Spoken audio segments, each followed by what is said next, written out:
Hi friends, நம்ம இன்றைக்கி எதை பற்றி பார்க்க போகிறோம் அப்படின்னா, நிறைய பேர் சொல்லுவாங்க கடவுளே இல்லை அப்படின்னு சொல்கிறவங்களும் இருக்காங்க. இல்லை கடவுள் இருக்குது அப்படின்னு சொல்கிறவங்களும் இருக்காங்க. இந்த மாதிரி 2 வகையான மக்கள் இருக்காங்க. ஆமாம் தானே?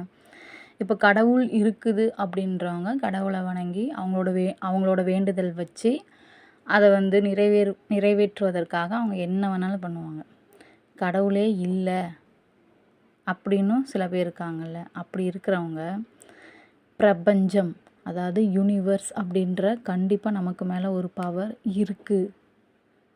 அதை வந்து உணரணும். உணர்ந்தால் மட்டும்தான் தெரியும். இல்லை எதுவுமே இல்லை, எனக்கு என் லைஃப்பில் எல்லாமே தப்பாக தான் நடக்குது, எனக்கு இது வரைக்கும் நல்லதே நடந்ததே இல்லை, என் லைஃப் இருக்கிறதுலே மோசம் அப்படின்னு நிறையா பேர் காலையில் எந்திரிக்கும் போதே எப்போ பாரு நெகட்டிவாகவே யோசிச்சுக்கிட்டே எழுந்திரிப்பீங்க. தயவு செஞ்சு அதெல்லாம் விட்டுருங்க.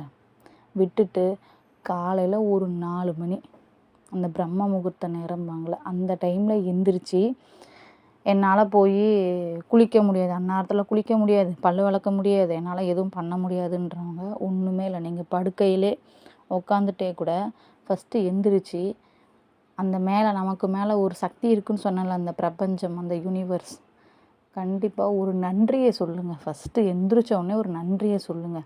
சொல்லி முடிச்சுட்டு, நான் இன்றைக்கி ரொம்ப சந்தோஷமாக இருக்கேன், என்கிட்ட ரொம்ப அதிகமான பணம் இருக்குது, நான் தான் இந்த உலகத்திலே மிகப்பெரிய கோடீஸ்வரன், என்னை அடிச்சுக்க ஆளே இல்லைடா அப்படின்னு நமக்கு நாம்ளே ஒரு எப்படி சொல்கிறது, ஒரு மனசை ஒரு உத்வேகப்படுத்திக்கணும். அப்படி படுத்தினா மட்டும்தான் நம்ம அன்றைய பொழுதே பார்த்துட்டிங்கன்னா ஒரு மாதிரி பாசிட்டிவாக போகும், ஒரு குட் வைப்ரேஷனோடு போகும்.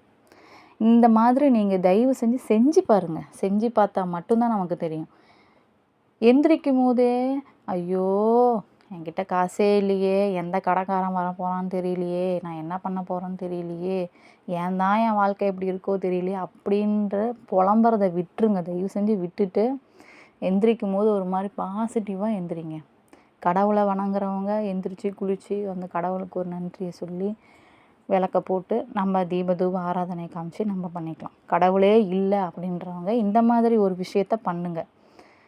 இந்த மாதிரி பண்ணால் மட்டும்தான் நம்ம லைஃப் ஒரு மாதிரி ஸ்மூத்தாக போகும். அந்த டைமில் எந்திரிச்சு ஒரு மாதிரி வெளியே வந்து நீங்கள் பார்த்தீங்கன்னாவே அப்படியே அந்த ஒரு மாதிரி அந்த வானம், அந்த நிலா ஒரு மாதிரி அப்படியே குளுமையாக இருக்குங்க. அந்த டைமு லைட்டாக சிலுன்னு காற்று வரும். நல்லா நீங்கள் நோட் பண்ணிங்கன்னா யாராலையுமே அந்த டைமில் தொடர்ந்து எந்திரிக்கவே முடியாது. ஏன்னா அந்த டைமுக்கு அவ்வளோ பவர் இருக்குது. நான் சொல்கிறது பிரம்ம முகூர்த்த நேரம், அந்த டைமுக்கு அவ்வளோ பவர் இருக்குது. எந்திரிக்கணும்னு நினச்சா கூட அந்த டைமில் நம்ம இழுத்து போத்தி தூங்குறவங்க தான் இங்கே முக்கால்வாசி பேர் இருக்காங்க. ஏதோ ஒரு சிலர் கண்டிப்பாக அந்த டைமை கடைப்பிடிக்கலாம் அப்படின்றவங்களும் இருக்காங்க.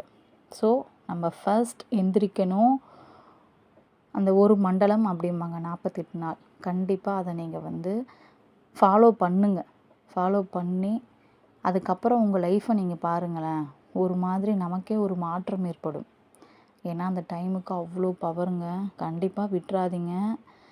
ஒரு நாள் நீங்கள் எந்திரிச்சு அந்த டேவை ஓட்டி பாருங்கள். அதே மாதிரி தொடர்ந்து ஒரு 7 நாள் பண்ணுங்கள். அப்படியே தொடர்ந்து பண்ணிக்கிட்டே இருந்தீங்கன்னா நாம்பளே அந்த டைமுக்கு ஆட்டோமேட்டிக்காக முழிக்க ஆரம்பிச்சிருவோம். அது வரைக்கும் நம்ம அலாரம் வச்சு தான் எந்திரிப்போம். அதுக்கப்புறம் நாம்ளே அந்த டைமுக்கு கரெக்டாக எந்திரிச்சு அந்த வேலையை செய்ய ஆரம்பிப்போம். இந்த மாதிரி நீங்கள் பண்ணிவிட்டு உங்களுக்கான ரிசல்ட் ஏதாவது தெரிஞ்சிச்சுன்னா கண்டிப்பாக கமெண்ட் பாக்ஸில் சொல்லுங்கள். Thank you friends. தொடர்ந்து ஃபாலோ பண்ணுங்கள், சப்ஸ்கிரைப் பண்ணுங்கள். தேங்க்யூ.